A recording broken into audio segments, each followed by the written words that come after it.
Amigos de Benepress, bienvenidos a ¿Qué dice? A esta hora en vivo, 11 de la mañana, 41 minutos. Mientras, les saluda Fernando Tineo.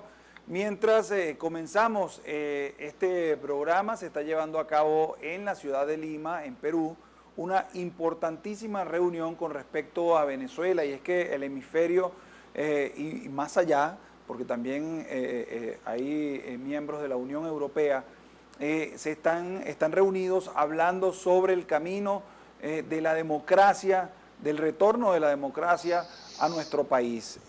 Con nosotros tenemos vía Skype a la conocida internacionalista Giovanna De Micheli, con quien vamos a conversar sobre este tema, esta reunión que se está llevando a cabo, pero también lo que ocurrió en las últimas horas del día de este lunes, donde el presidente Donald Trump firma una orden ejecutiva donde se ordena congelar todos los bienes y activos que estén cercanos o que pertenecen a Venezuela y que son manejados por el régimen de Nicolás Maduro y por supuesto con personas naturales y jurídicas que colaboran con el régimen de Nicolás Maduro. Le damos la bienvenida a Giovanna De Michelis.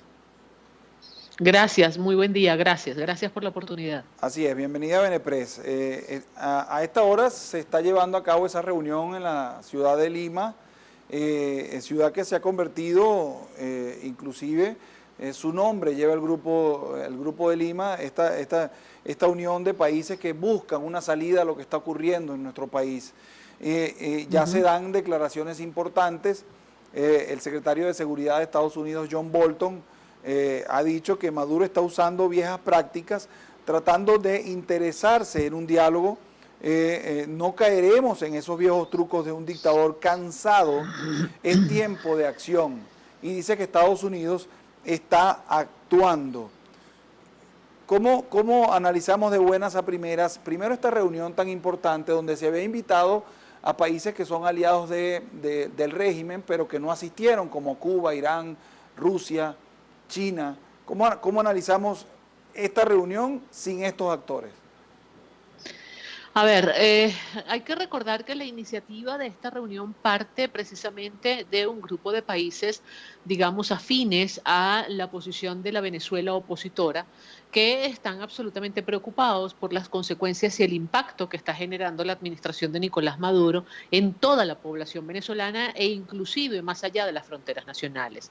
La idea de invitar a algunos representantes de gobiernos afines a Nicolás Maduro surgió a posteriori como un mecanismo para tratar de persuadirlos acerca de lo conveniente que pudiera ser para reducir los costos del impacto internacional, buscar una salida negociada, una salida política a la crisis en Venezuela. Pero el propósito original de esta reunión es que fuera entre entidades, digamos, afines o identificadas con los objetivos de la Venezuela opositora. Aquí hay que recordar varias cosas. En primer lugar, hay que recordar que el Grupo de Lima y los 59 estados que se reúnen hoy, acompañados además de otras entidades, como por ejemplo representantes de la Unión Europea, no constituyen per se una organización internacional, es decir, no tiene capacidad para producir ningún tipo de decisión que sea de obligatorio acatamiento por parte del gobierno de Nicolás Maduro. Allí probablemente se puedan establecer, digamos, algunas acciones de coordinación entre los asistentes, se pueda promover algún tipo de apoyo a ciertas iniciativas, pero en ningún momento allí se va a tomar ninguna decisión que genere una obligación desde el punto de vista jurídico para Nicolás Maduro, simplemente porque esa instancia no tiene capacidad para ello. Ahora, ¿qué promover entonces desde esta reunión para de alguna manera seguir teniendo esa presión sobre Maduro? Sí, lo que se puede promover es un comunicado, por ejemplo, en apoyo a la más reciente decisión tomada por el gobierno de los Estados Unidos, promover el mecanismo del diálogo con digamos, la intención de buscar una solución, tratar de ponerle una fecha de término a ese diálogo, insistir en que no puede ser, digamos, un mecanismo ad infinitum, que se pueda prolongar en el tiempo de manera absolutamente indefinida. Probablemente puedan haber algunas acciones de coordinación que busquen un poco aliviar la tragedia que viven muchos venezolanos en el exterior que no pueden contar con pasaportes vigentes, ese tipo de mecanismos, ¿no? Pero probablemente decidan llevar a consulta en sus respectivos gobiernos o analizar en sus respectivos gobiernos qué otro tipo de acciones se pueden tomar desde el punto de vista, digamos, unilateral, aunque sean consensuadas. Me explico. Es decir, se puede llegar al acuerdo de tomar ciertas y determinadas decisiones, pero para que esas decisiones sean efectivas desde el punto de vista jurídico, deben ser asumidas de manera unilateral por cada uno de los estados que van a estar ahí representados en esa reunión. A ver, yo creo que los venezolanos están esperando como un zarpazo, algo que sea Mm. como más concluyente. Y uno así lo recoge cuando, bueno, hace alguna encuesta en la calle con las personas. ¿Cuál pudiera ser ese zarpazo? ¿De dónde pudiera venir? Y hablo, tomándolo su palabra, de si pudiera venir de algún organismo internacional que sí pudiera fijar alguna posición, por ejemplo, Naciones Unidas. Hemos visto que desde la OEA también se han dicho algunas cosas, no menos importantes, por supuesto, pero ¿de dónde pudiera venir ese zarpazo que pudiera colocar en algún ultimátum al gobierno de Nicolás Maduro?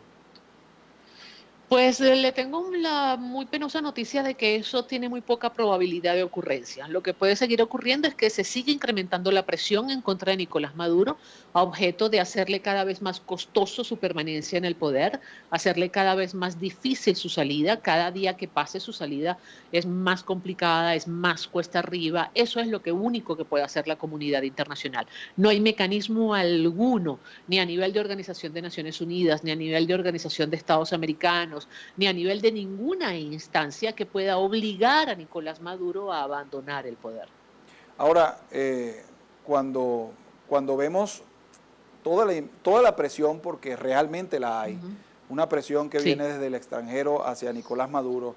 De hecho, estas últimas medidas que toma Donald Trump anoche o este lunes, de alguna manera viene a seguir cerrando ese círculo de alguna manera, de oxígeno al gobierno de Nicolás Ujú. Maduro. Sin embargo, vemos cómo se siguen encontrando cargamentos de oro, por ejemplo, fuera de Ujú. Venezuela, y por allí el gobierno de Nicolás Maduro pudiera estar teniendo algún respiro, además de algunas transacciones ilegales que se estarían haciendo con el petróleo, pero el gobierno de Nicolás Maduro sigue buscando de alguna manera el oxígeno. ¿Hasta dónde la comunidad internacional va a llegar con este tipo de presiones que, si bien hacen mella en el régimen de Nicolás Maduro, de alguna manera siguen afectando cada vez más a la población? Así es, y así seguirá siendo. Cada vez que se suba un peldaño más en esta inmensa escalinata de presiones hacia el gobierno de Nicolás Maduro, se irá sintiendo cada vez más el impacto sobre quienes hacemos vida aquí en territorio venezolano. Eso es lo que va a seguir sucediendo. Fíjese que las medidas impuestas, por ejemplo, por los Estados Unidos, afectan única y exclusivamente a los bienes que tiene la República de Venezuela en el territorio de los Estados Unidos, no hacia los bienes que tiene en ninguna otra parte del mundo. No puede hacerlo. Afecta las negociaciones que se puedan estar estableciendo entre ciudadanos y corporaciones o empresas de los Estados Unidos o con intereses en los Estados Unidos y con Venezuela, pero no puede afectar, digamos, a negociaciones que se hagan con empresas que no tengan nada que ver con Estados Unidos, ni con el territorio, ni con los intereses, ni con el sistema financiero o bancario de los Estados Unidos. O sea, hay limitaciones en la capacidad, digamos, de imposición de sanciones, pero sin lugar a dudas, cada vez se sube un peldaño más en esta escalinata, como le decía, de presión, y cada vez el gobierno está mucho más limitado en su capacidad de maniobra desde el punto de vista financiero e inclusive desde el punto de vista político, porque toda esta situación ha deteriorado tremendamente la imagen de Venezuela a nivel internacional. La Venezuela representada por Nicolás Maduro a nivel internacional es un Estado que no ofrece ningún tipo de garantía, no ofrece ningún tipo de confianza, no ofrece ningún tipo de seguridad, salvo a muy pocos, digamos, aliados geopolíticos o estratégicos que aún le quedan a la gestión, al gobierno de Nicolás Maduro. A veces uno piensa y sin ser, por supuesto, conocedor de la materia de política exterior, porque bueno, uno es periodista, pero a veces uno piensa que si la diplomacia fuera un poco más firme y más dura, cuántas cosas en el mundo nos hubiésemos ahorrado, ¿no? No sería diplomacia. Precisamente ese es el propósito de la diplomacia. Eso es lo que diferencia a la diplomacia como mecanismo de solución de controversias a otras instancias, como por ejemplo las decisiones judiciales, los pronunciamientos de un tribunal.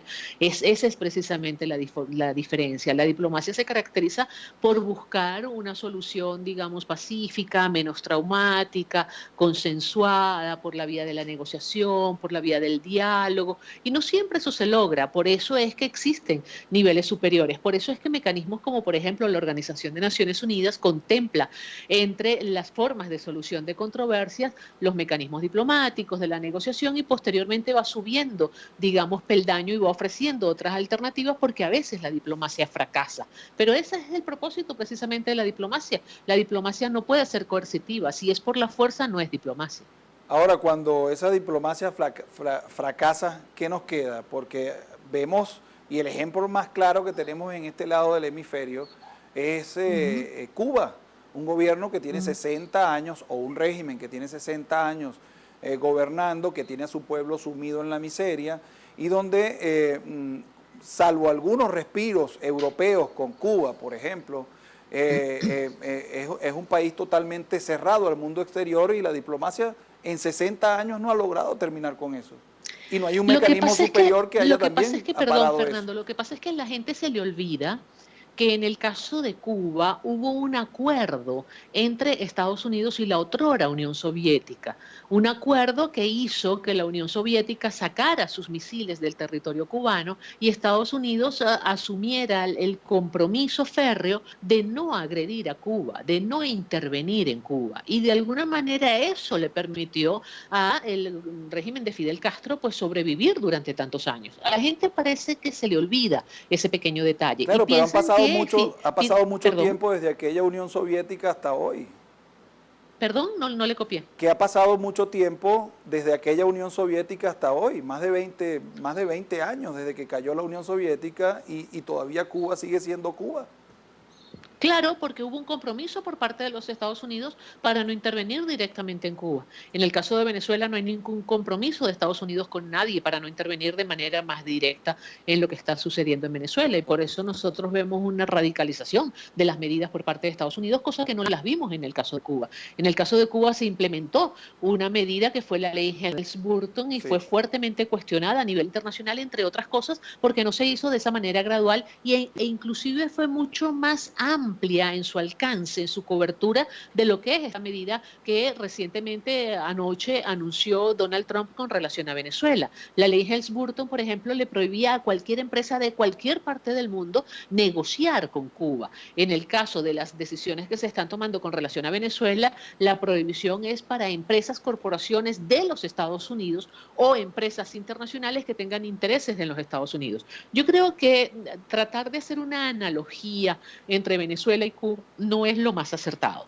Hay profundas diferencias, hay algunas pequeñas similitudes, pero hay profundas diferencias. Entre muchas otras diferencias es la época en la cual están sucediendo las dos crisis. El momento actual de Cuba en el contexto internacional no es el mismo momento de la década de los 60 del siglo pasado. Cuba ha venido experimentando una apertura muy lenta, quizás demasiado lenta para lo que muchos quisiéramos, pero una apertura al fin.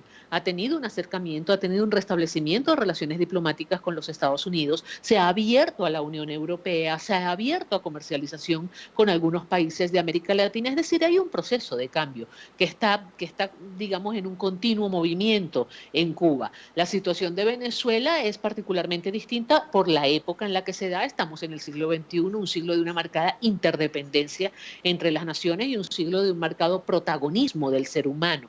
Nunca antes en toda la historia de la humanidad se le había dado tanta importancia a temas como, por ejemplo, el respeto y la promoción de los derechos humanos. Ahora no solamente se han incrementado el número de acuerdos, de leyes a nivel internacional para tratar de promover y defender los derechos humanos, sino que se ha aceptado a nivel universal que el tema de los derechos humanos no entiende de nacionalidad nacionalidades y no entiende de fronteras. Eso no pasaba hace unos cuantos años atrás. Es decir, hay profundas diferencias. El peso que tiene una crisis de Venezuela a nivel internacional no es el mismo peso que puede tener una crisis cubana. Sí. Venezuela es un país productor y exportador de petróleo. Lo que suceda o deja de suceder en Venezuela tiene impacto en el mercado petrolero mundial. Eso no pasaba en el caso de Cuba. Es decir, hay algunas diferencias importantes que a veces la gente como que las deja un poco de lado, ¿no? Yo entiendo que hay un sentido de urgencia en Venezuela.